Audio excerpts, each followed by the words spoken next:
आइए हम मेरी भविष्यवाणियों की पुस्तक में से आज के वचन को पढ़ते हैं।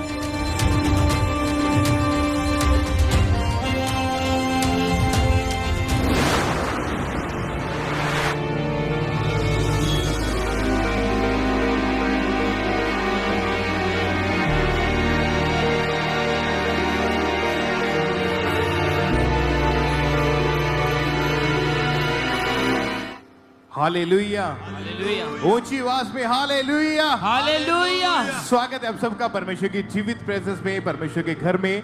कितने जन आनंदित है? अपने हाथों को हिलाएं जरा। कल की मीटिंग का जो आनंद आपने रिसीव किया, आज ये आनंद और बढ़ेगा यीशु मसीह के सामर्थी नाम में।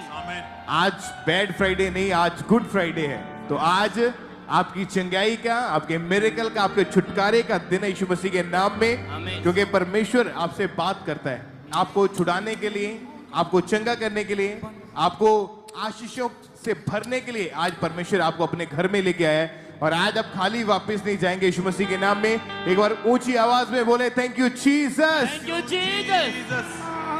तो आइए आज के वचन को पढ़ते हैं। मेरी भविष्यवाणी की पुस्तक जो परमेश्वर के दास दासी के द्वारा लिखी जाती है। गुड फ्राइडे का मतलब यूहन्ना 19 अध्याय उसकी 18 आयत में लिखा है। वहां उन्होंने उसे और उसके साथ और 2 मनुष्यों को क्रूस पर चढ़ाया, एक को इधर और एक को उधर, और बीच में यीशु को। परमेश्वर के दास आज के वचन के द्वारा आपसे बात करें। वो कहते हैं कि मेरे प्रियो, गुड फ्राइडे दुख मनाने का नहीं, यह खुशी मनाने का फ्राइडे है। बाइबल बताती है कि प्रभु यीशु मसीह यह जानते हुए भी कि उनको सलीब पर चढ़ाया जाएगा, वो यरूशलेम को गए।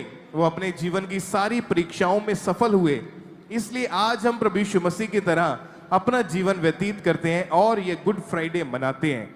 जब प्रभु यीशु मसीह को पकड़वाया गया और राजा के सामने ले जाया गया, तो राजा के सामने प्रभु यीशु मसीह के ऊपर एक भी दोष साबित नहीं हुआ।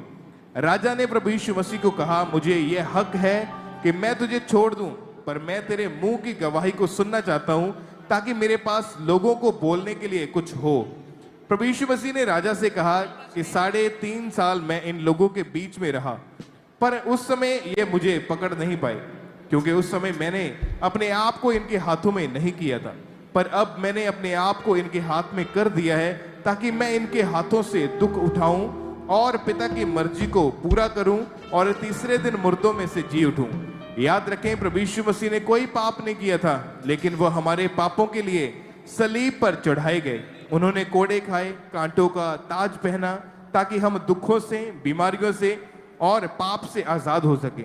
बाइबल में लिखा है कि जहां पर प्रभु यीशु मसीह सलीब पर चढ़ाए गए, वहां पर प्रभु यीशु मसीह के दाएं और बाएं 2 डाकू भी सलीब पर चढ़ाए गए थे।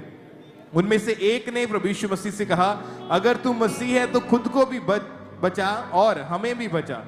लेकिन दूसरे डाकू ने प्रभु यीशु मसीह से कहा कि जब तू अपने राज्य में आए तो मुझे याद करना। तब फिर यीशु मसीह ने उससे कहा कि मैं तुझसे सच कहता हूं कि आज ही तू मेरे साथ स्वर्ग में होगा। मेरे प्रियो, उस समय जिस भी व्यक्ति को सलीब पर चढ़ाया जाता था, उसकी मौत सलीब पर चढ़ाए जाने से नहीं, बल्कि दिल फटने से होती थी। अब आप सोच सकते हैं कि प्रभु यीशु मसीह को 39 कोड़े लगाए गए। एक एक कोड़े के साथ 40-40 ग्राम मांस बाहर आता था और प्रभु यीशु मसीह की हड्डियां दिखने लग गई थी। उनके हाथों और पैरों पर कील ठोके गए, वह सलीब के ऊपर थे। उस समय भी प्रभु यीशु मसीह एक पापी को बोल रहे थे कि तू बचाया गया है। आज अगर किसी का सिर भी दर्द होता है और उस समय उससे कोई बात भी करे, तो वो कहने लग जाता है कि चुप करो। पर प्रभु यीशु मसीह ने हमारे लिए अपनी जान दे दी और उसके कोड़े खाने से हम चंगे हुए हैं। इसलिए मेरे प्रियो, अगर आप प्रभु यीशु मसीह को अपना मुक्तिदाता ग्रहण कर चुके हो, उसके ऊपर विश्वास करते हो, तो चाहे आपके जीवन में कोई भी बीमारी, दुख क्यों ना हो, आप उससे ना डरें, क्योंकि प्रभु यीशु मसीह ने अपना खून देकर हमारा मूल्य चुका दिया है। इसलिए आप हर एक परिस्थिति में परमेश्वर के साथ प्रभु यीशु मसीह की तरह बने रहें और उसकी मर्जी को पूरा करते रहें। तब आप उन बीमारियों से, दुखों से आजाद होंगे प्रभु यीशु मसीह के सामर्थी नाम में। आमीन।